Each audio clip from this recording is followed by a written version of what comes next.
레위기 2장 11절부터 16절 말씀 마음을 집중하시고 함께 읽어보시겠습니다. 너희가 여호와께 드리는 모든 소제물에는 누룩을 넣지 말지니 너희가 누룩이나 꿀을 여호와께 화제로 드려 사르지 못할지니라. 처음 익은 것으로는 그것을 여호와께 드릴지나 향기로운 냄새를 위하여는 제단에 올리지 말지며 네 모든 소제물에 소금을 치라. 네 하나님의 언약의 소금을 네 소제에 빼지 못할지니 네 모든 예물에 소금을 드릴지니라. 너는 첫 이삭의 수제를 여호와께 드리거든 첫 이삭을 볶아 찌은 것으로 네 수제를 삼되 그 위에 기름을 붓고 그 위에 유향을 더할지니 이는 소제니라. 제사장은 찌은 곡식과 기름을 모든 유향과 함께 기념물로 불사를 찌니 이는 여호와께 드리는 화제니라. 아멘. 레위기의 말씀 속에서 중요한 것은 하나님과의 관계, 즉 예배에 관한 규정이에요. 지금 우리의 예배를 당시에는 제사라고 일컬었죠. 그 제사라는 표현이 여기 영어로 보면은 sacrifice라고 그래요. 그는 희생이라는 뜻이죠.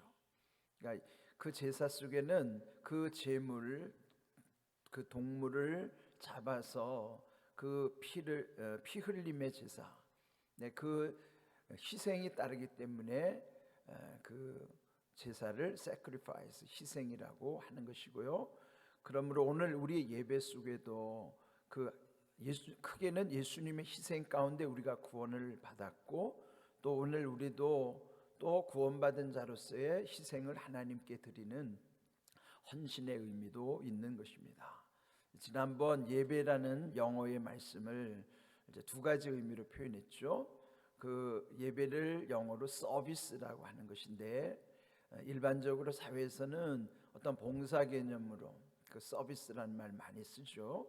그러니까 이와 같이 그 서비스는 하나님께는 예배요, 또 이웃에게 표현될 때는 섬김의 뜻, 봉사의 의미인 것이죠. 그래서 참된 예배자는 먼저 하나님께 서비스하고, 그리고 동일한 그 마음가짐 가지고 이웃을 섬기는 서비스를 하는 그것이 공이 같은 개념으로 우리 이해를 해야만 하는 것입니다. 이 구약의 제사에는 몇 가지 있다고 그랬어요? 5가지. 그러니까 5대 제사, 5종류의 5가지 제사가 있었죠. 그것을 또 어떻게 드리느냐, 방법에 따라서, 방식에 따라서 그 방식은 4가지 방식이 있었다. 5대 종류와 4가지 방법으로서 그 구약의 제사를 이해할 수 있는 것이죠. 또 그는 제사법이 있기 때문에 레위기 1장부터 7장은 제사법에 관한 거예요. 오늘로 말하면 예배법에 관한 것이죠. 그러니까 법이라고 하는 것은 크게는 하라 하지 말라 이렇게 2가지로 나뉘는 거예요. 그러니까 해야 할 것 하고 하지 말아야 될 것 하지 말아야죠. 이것이 순종인데 그것이 되게 우리는 엇갈리는 경우가 많아요.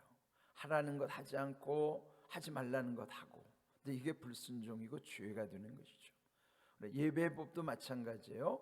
그래서 여기 보면 이 매뉴얼에 보면, 이 규정에 보면 예배를 드릴 때, 즉 이 제사를 드릴 때도 해야 할 것이 있고 하지 말아야 될 것이 있는 것입니다. 오늘 여기 보면 우리 2번째 그 제사, 5대 제사 중에 그 2번째 소제에 관한 말씀이었죠.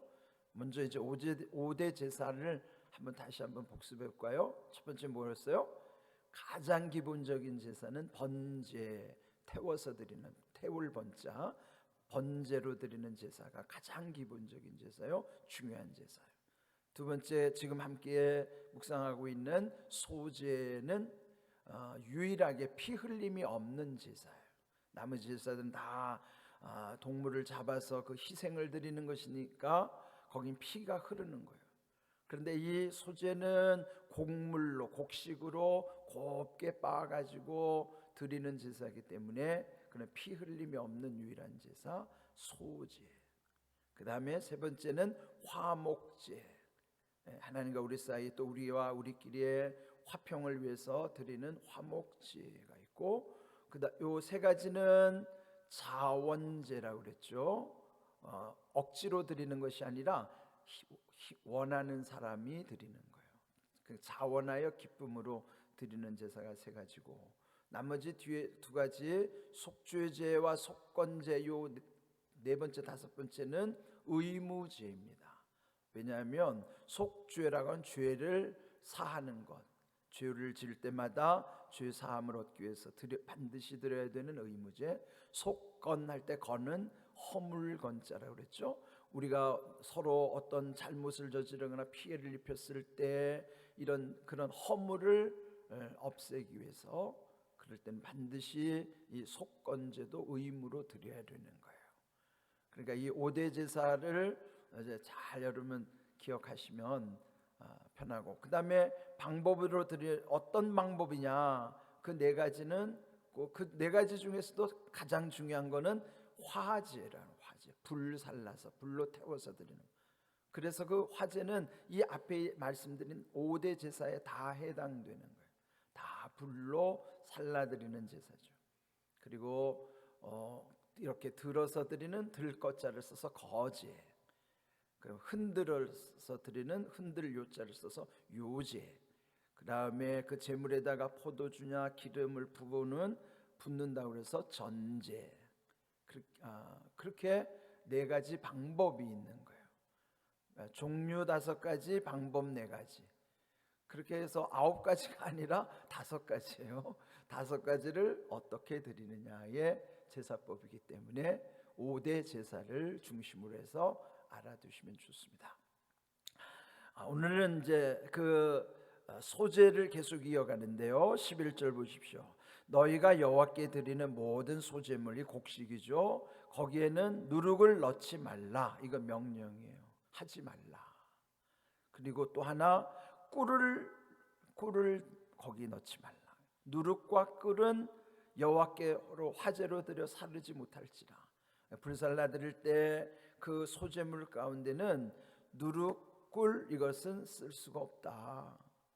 물론 12절 보면은 처음 익은 것으로는 그것을 여호와께 드릴지나, 예외적으로 처음 익은 것, 그 곡물로는 예외적으로 그리 할 수는 있지만, 그러나 하나님께 특별히 드리는 거기에는 이 누룩과 꿀을 섞을 수가 없다. 그 까닭은 뭘까요? 공통점은 2가지는 발효가 되는 속성이 있어요. 발효되는 것은 변질될 수도 있고, 그게 잘못되면 부패가 될 수도 있기 때문에 그 누룩 그리고 꿀은 그 소제물에 쓰면 안 된다, 그런 뜻이에요. 금기사항이죠. 그런데 또 반드시 해야 되는 의무사항이 있어요. 그걸 할 때에 반드시 해야 되는 것은 13절, 내 모든 소제물에 소금을 치라. 내 하나님의 언약의 소금을 내 소제에 빼지 못할지니 내 모든 예물에 소금을 드릴지니라. 이 소제에는 반드시 들어가야 되는 것은 소금이에요. 넣으면 안 되는 것은 누룩과 꿀이지만 반드시 들어가야 하는 것은 소금인데, 이걸 일컬어서 언약의 소금. 그 소금의 속성은 썩지 못하게 하는 방부제 역할도 하지만 맛을 내는 기능을 하죠. 예수님이 그 소금에 대한 비유의 말씀들이 있었죠. 너희는 세상의 소금이 그 맛을 내지 못하면 버려질 것이고 밟혀질 것이다, 그 말씀하신 것처럼 우리를 일컬어서도 세상의 소금이라고 말씀하셨는데, 이미 구약에부터 그 소금은 아주 중요하게 여긴 거예요. 그는 하나님께 드리는 제사에서뿐만 아니라 일상적으로도 소금은 옛날에는 아주 귀한 것이었어요. 특별히 고대 로마 시대에 그 아주 중요한 그 급료를 나눠줄 때, 오늘로 말하면 봉급을 줄 때에 소금으로 줬다고요. 그래서 보통 우리가 봉급쟁이들을 일컬어서 영어로 셀러리맨이라고 그러죠. 셀러리맨이라 할 때 그 셀러리가 라틴어 살라리움에서 온 말이에요. 그 라틴어 살라리움에서 셀러리라는 말이 온 거거든요. 그게 뭐냐면 옛날에 봉급 줄 때 소금으로 줬기 때문에 지금도 봉급쟁이를 셀러리맨이라고 하는 거예요. 소금 받는 사람들. 예? 그런 이제 전통이 있는 것이죠. 왜 그 당시에 소금으로 월급을 줬느냐? 귀했기 때문에.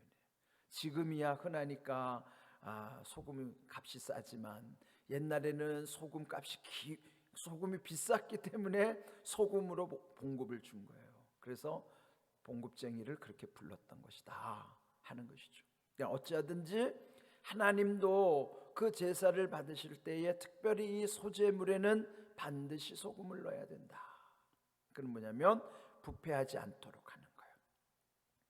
이와 같이 여기에 이 중요한 하지 말아야 될 것, 해야 될 것.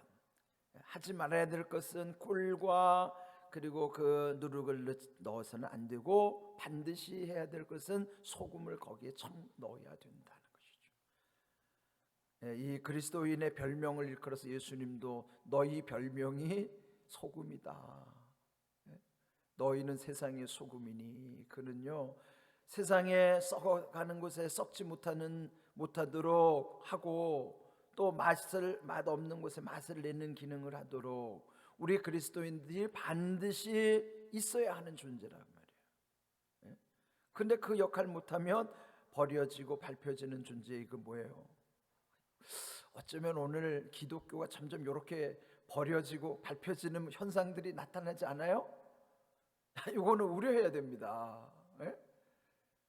세상 사람들이 기독교인을 볼 때 너희는 쓸데없어, 그냥 우리한테 염려만 주지 마. 그 이제 지난 코로나 사태를 겪으면서 너희들끼리 어떻게 하든지 상관없지만 우리한테 피해 좀 주지 마라. 이제 이런 메시지를 자꾸 보냈거든요. 그래 어떻게 가만히 보면은 예수님이 경고하신 대로 왠지 버림을 받는 느낌, 밟히는 느낌 이거 드는 거예요, 자꾸. 그럴 때 돌아보는 건 우리가 세상에서 뭔가 좀 잘못하고 있는 건가? 이런 눈치를 채야죠. 맛을 잘 못 내는 건가? 이거 우리가 돌아봐야죠. 그렇습니다. 소금은 반드시 있어야 되는 거예요. 그럼 우리는 이 세상에 반드시 필요한 존재로서 이 역할을 하도록 우리 자신을 돌아봐야 되는 거예요. 맛을 내고 썩지 못하도록 하는 것, 그거 기능 못하면 예수님이 경고하신 대로 버려지고 밟혀진다. 이게 비참한 거 아니에요? 하나님 백성들이 이방 나라에 조롱당했던 적들이 역사에 있었어요? 없었어요? 있었죠. 그 이스라엘 백성들이 포로로 잡혀가고 그 나라 이름은 서름이 다 그런 수치스러운 일들 아니겠어요? 이거 우리가 늘 돌이키면서 생각해야 돼요. 그래서 여기 소금은 그 외에 또 중요한 거면 언약의 소금, 그 소금 속에는 언약, 약속이 있다는 거예요. 그러니까 여러분이 우리가 세상의 소금의 역할뿐만 아니라 그 제사 가운데 소금을 통해서 변치 않는 하나님의 약속을 사인으로 주시는 것처럼 변치 않는다는 거예요. 하나님 말씀은 1.1획도 변함이 없다는 거예요. 그는 이게 뭐 말로 이 말의 그 얽매이라는 게 아니라 그 하나님의 진실함의 약속에 절대로 흔들림도 없고 변함도 없다는 것을 말씀해 주시는 것이죠. 자, 그래서 또 여기 이제 14절에 보면은 거기에 첨가되는 거 있어요. 첫 이삭을 볶아 찌은 것으로 소재를 삼되 15절 그 위에 기름 붓고 유향을 더할지니. 기름을 붓는다는 것은 그러니까 이 곡식 자체 속에 더해지는 것들이에요. 곡식 자체에 더해지는 게 기름과 유향이에요.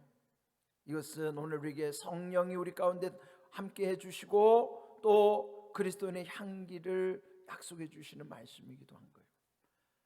여기서 또 기억해야 되는 것은 이 제물로 드려지는 것은 제물을 드리는 사람과 동일시한다는 거죠. 그 짐승을 제물로 드리는 것은 자기를 대신해서 죽이는 거인 것처럼 그 죽음을 당하는 그 희생 제물은 곧 자기를 대신하는 대속의 의미가 있는 거예요. 즉 자기와 동일시되는 거예요. 소제물로 드려지는 고운 가루도 자기와 동일시되는 예물이에요. 그러면은 그 고운 가루가 되려면 얼마나 많이 빠져야 되는가? 그런 모든 연단의 과정 속에서 나의 성품이 이렇게 고운 성품으로 예수님 닮는 성품 되는 것이죠. 이 예물을 생각할 때 예물을 드리는 사람과 동일시하는 거예요. 그 제물이 곧 나라는 거죠. 내가 그리 돼야 된다는 것이죠.